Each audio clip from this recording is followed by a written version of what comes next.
It's for all sports podcast.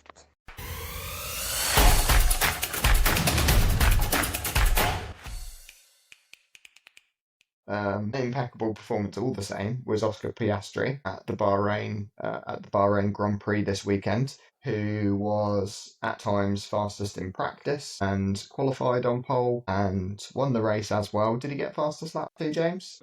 Think so. I mean, you don't get a point for it anymore, so it doesn't really matter, but he was just perfect all weekend. As we've said, perfect Piastri, when he has a weekend like this and doesn't make any mistakes, he can't be beaten because, like Lando, made mistakes in qualifying, made mistakes in the race, and didn't have it. Other people just don't have the car to beat him. And now the leaderboard, the standings for the Drivers' Championships, very close. I think just 2 points between Norris, who's leading, and Piastri in second. Yeah, Piastri's still Three suffering from points. the Australian mishap, but it's very much the Piastri versus Norris comparison is very much like the Maverick versus like the methodical approach. Yeah, Norris can be quicker on his day than Piastri, but the way that we've seen him drive is so calculated. It's so I won't say steady because he's still ridiculously fast, but like he's a yeah. bit more risk adverse to Norris, and so he just looks so difficult to beat because he's not going to drop the mistakes that Norris. Yeah, that he's a bit more like Verstappen in that sense. You don't expect mistakes from him.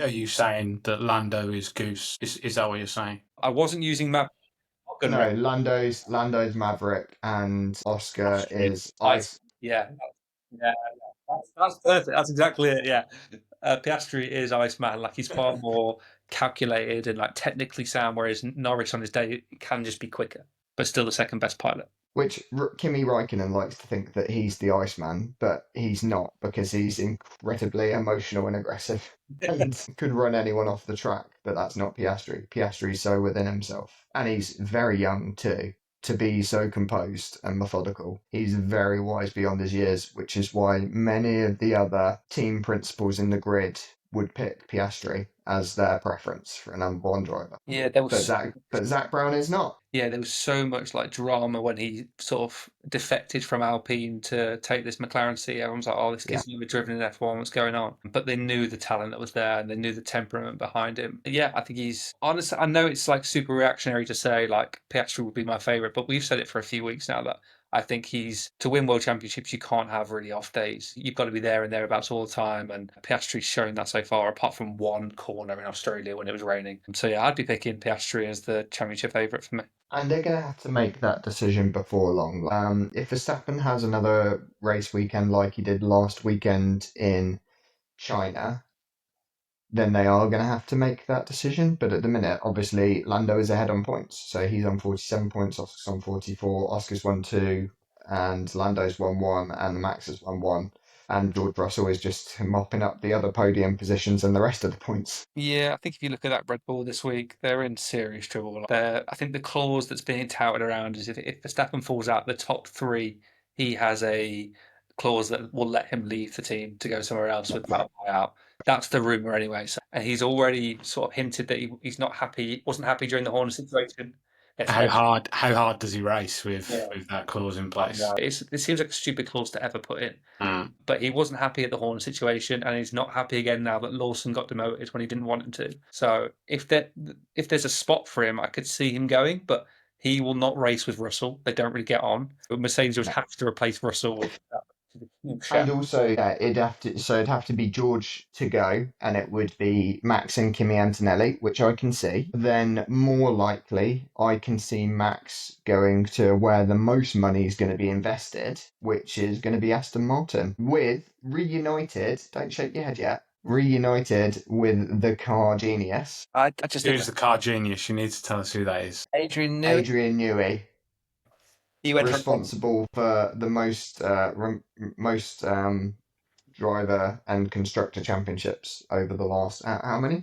17 driver and constructor championships over the last 23 years. Sounds about right. Yeah, but I just think it's a huge. I just don't think Verstappen needs to be. I think if he's not going to get a car that he thinks will win, he'll just leave. Like he'll just retire. I don't think he loves it that much to go and be a midfield driver for a year if they haven't got the regs quite right, which is like a really hard thing to do. Like obviously Red Bull did so well this time, but they hadn't won a constructors in 6 years. Like it is really difficult to do. Oh my The God. winning team's going to move heaven and earth to get him, right? Well, you'd say that, but Mercedes won every year for 6 years, and they can't get anywhere near a Red Bull. Well, they hadn't been able to until this year, and they're a winning team with money. How's my guy Lewis doing? Or should I say Sir Lewis? Better this week, but yeah, I don't think that Ferrari's quite as good as it should be. And I'd also say it's taking him time to sort of acclimatise to the car. Like he had one really good sprint in China where he won, but Yeah. his qualifying pace is lacking a little bit. And I think he finished 10 seconds behind Leclerc, even with the safety car this week. Is it him or is it the car? Really bit, but I would always have defended the car until this season. But now I'm starting to think it's a little bit of both. Like I would say, he definitely isn't as sharp as he was 2 years ago or 3 years ago. Right? I don't think he's. Yeah, it's not that he's as sharp. I don't think he is. Raw pace. Yeah, he doesn't have the raw pace, but the raw pace comes from, yeah, maybe sharp, like maybe his speed on the brakes, his cornering, that he's not putting himself through it as much. But yeah, so he was 8 seconds back. Just a correction on Adrian Newey, it's 13. 13 constructors, which is incredible.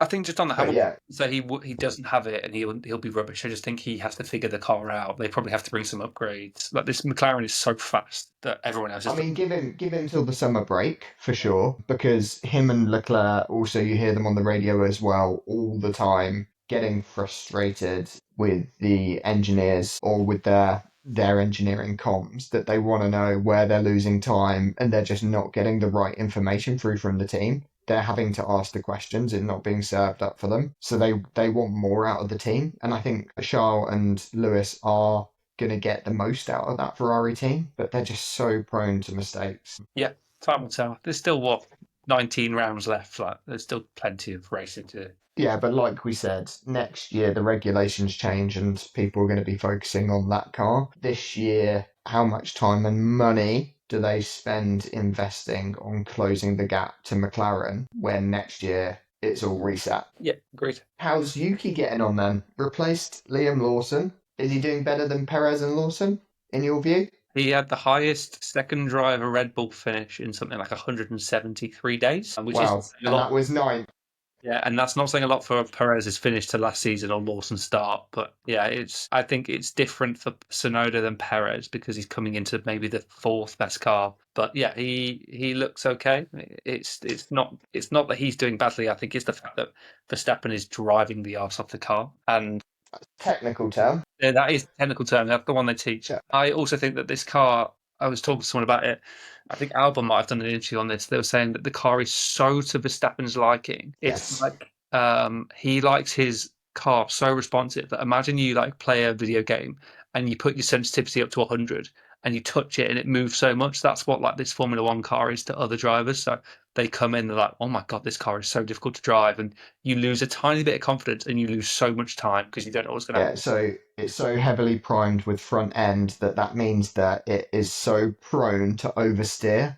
Yeah. And that's where these other drivers are struggling with it. They're going to be much more tentative. And you've seen it with Yuki. So his fastest lap was over a second behind Max's in the race, which just isn't competitive. The race has its own sort of set of context going on. I think in qualifying he wasn't too far off, so he won't be too unhappy. But I think Tsunoda's meant to like a relatively pointy car too, so I think he can get up to speed, and he's probably the right driver for now. But they're already asking Hadjar if he would want to go to Red Bull, and he's like, ready if they ask me. So you never know with Red Bull. But yeah, in qualifying, Max was 9/10 faster, so pretty similar. Anything else from the world of F1? Oh, so actually, interestingly, Piastri's tied down. They've locked him in his contract. He's still got over a year to go, but they've actually secured him till 2028. I'm seeing rumours of. So not as long as the deal that Lando was given, his 7 or 8 year deal a couple of years ago, but they've still locked in both of their drivers long term. So the McLaren drivers are not going anywhere, and I think the McLaren drivers are probably happy with that too, given the pace of the car. Yeah, best car, best driver pairing. It's sort of a no-brainer for them. Where next in F1? It's a great question. I think that was a double header, wasn't it? So there'll be a break now. No, we've got triple header. We are off to Saudi Arabia. It is Jeddah this weekend coming. Jeddah's a great one as well. It's a tight circuit. It's you're going to see some safety cars and some crashes. Yeah, credit to F1 for having races next door to each other in countries next door to each other. So we're not flying across to South America to come back to the Middle East. We've actually got back-to-backs in the Middle East for the first time in a while. Although then we go to Miami and then we come back to Europe. So Yeah. slightly less strong planning. Yeah, I think it was the same last year, wasn't it? We had Miami in the middle of the European season, and then we also had Canada in the middle of the European season as well. Kind of locked in fixtures. I think they have to be for those street races because the street circuits because of stuff going on. I guess shutting down the cities. Dan, right? Yeah. There's Same with Monaco. design tracks coming to Madrid and South Africa somewhere. I think that's what they're designed for. So I've hopefully heard the same. there's too many America tracks now. One of Miami or Vegas has to go. They're not super entertaining races. But like the schedule in itself, like Suzuka was super boring. You can get Yes. races at Monaco. Like I think it needs looking at. Yeah, some of the test tracks too, like Barcelona, Circuit de Catalunya, they just know it like the back of their hands, and everyone races it. Everyone races it the same way, all the same lines because it's a test track. So the only difference is the pits. Yeah, too much data on it, too much historical. Yeah, exactly. Season is so long. Yeah, 20. Yeah, right until no. Is it into December or November this year? December, yeah. December the 5th. That's too long. That seems completely mad to me, but Think yeah. about the travelling God, circuit as March. well. Like you take all the engineers, you take the cars, you take the bits, you take the pits. Everything goes with them.